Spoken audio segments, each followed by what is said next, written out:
Là, tu es sur la mer qui est gelée. Imagine, elle craque et toi, tu es sur le mauvais côté.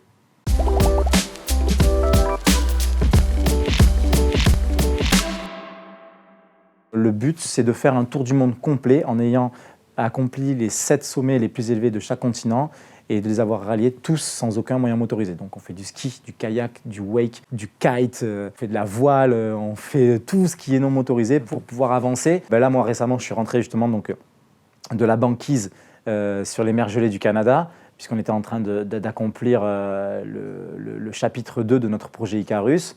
Pour que les gens comprennent, nous on progresse à ski, donc c'est un ski nordique, où on tire nos poulkas et on fait 8 à 10 heures de ski par jour. Le soir, on monte notre camp et donc c'est un vrai rituel. Il y a des prédateurs, il y a des ours, il y a des loups. Donc on met une protection autour du camp en périphérie de notre tente et de notre matériel, de notre nourriture. Pour qu'on comprenne, la banquise, c'est la mer qui est tellement dans des températures négatives qu'elle a gelé. Et donc en fait, on dort sur la mer et il y a ce moment où on a fini de monter le camp, ça prend des fois du temps. Ensuite, il faut manger, il faut regarder nos bobos. On se regarde, là, j'étais avec un partenaire, on se regarde l'un l'autre, on voit si tout va bien. On passe un coup de téléphone à nos familles, on rassure, on appelle les médias, voilà, on fait tout ce qu'on a à faire. Et puis après, voilà, on rentre dans le duvet. Donc là, c'est encore une autre étape parce qu'on met presque 15-20 minutes à rentrer dans le duvet, à enlever ses sous-couches, à prendre son matériel qu'on va garder avec nous parce que c'est la seule zone de chaud qu'il y a dans cet endroit. Il faut savoir que nous, on a atteint des températures allant jusqu'à moins 66 températures ressenties, c'est énorme. Alors, comment que c'est, les copains? Et puis là, on rentre dans le duvet, et puis c'est le moment où, même si tu es en survie, c'est le moment où tu es censé récupérer. Et là, j'entends un bruit, quoi, mais dingue, quoi. J'entends... ça pète, quoi, comme une explosion, comme un truc de fou, quoi. Et en fait, le changement de température entre le jour et la nuit, même dans les températures négatives, le fait qu'on gagne quelques degrés ou qu'on en perde, crée des fissures dans la banquise. Et alors, il y a ce moment où tu te dis, ok, donc vas-y, on remet ça dans le contexte. Là, tu es sur la mer qui est gelée. Imagine, elle craque et toi, tu es sur le mauvais côté. Donc, un bout va se décrocher de la banquise et tu vas flotter, quoi. Tout le process que je viens d'expliquer, où tu as mis 20 minutes à rentrer dans ton duvet, après tout ça et tout, il t'empêche tellement de dormir que tu es obligé de ressortir, de sauter sur la banquise comme un Mongolien en train de te dire « Ouais, c'est bon, ça a l'air costaud là. Hein. » Enfin voilà, non, c'est bon, ouais, c'est bon, ça a l'air bien, ouais, non, c'est bon. T'es sûr? Ouais, je suis sûr, voilà, là, je saute, non, je vois rien. Là, il fait nuit noire et tout, tu passes vraiment pour un gros blaireau, quoi, mais c'est la seule chose que tu as pour te rassurer. Il y a des vents à 60 km/h. Le vent est glacé.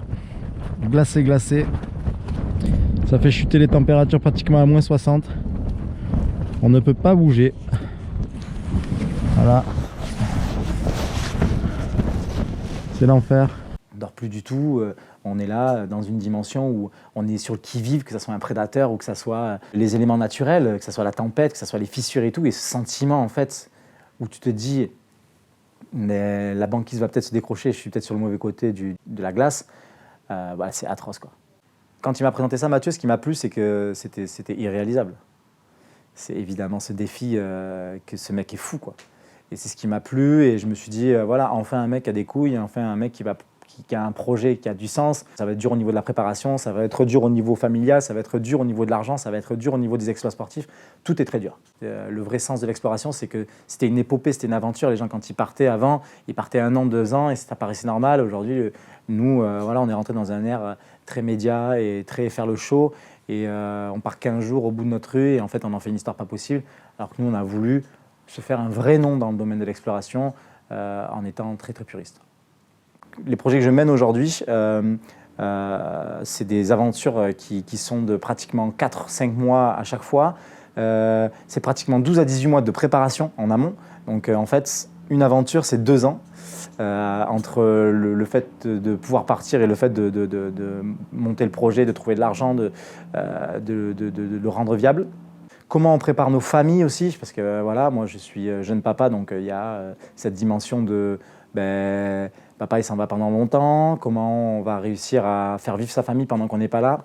Quand je pars de la maison par exemple, pour donner une idée, moi je dois avoir des conversations avec la mère de mes enfants en disant bon ben, qu'est-ce qu'on fait si tu meurs? Donc quelle assurance tu as? Si jamais on ne retrouve pas ton corps, c'est des conversations qu'on a. Voilà, voilà, qu'est-ce que je vais dire aux enfants? Donc c'est beaucoup de préparation. Et en fait, la partie la plus simple, c'est partir en expédition. C'est clairement ça, c'est se retrouver sur la banquise à moins 60. Pour nous, c'est la partie la plus simple. C'est quand on est coupé du monde, il n'y a plus personne qui nous embête. Là, on n'a plus besoin de réfléchir. On doit faire ce pour quoi on est venu, c'est-à-dire tenir le plus longtemps possible et mener à bien notre expédition pour la réussir.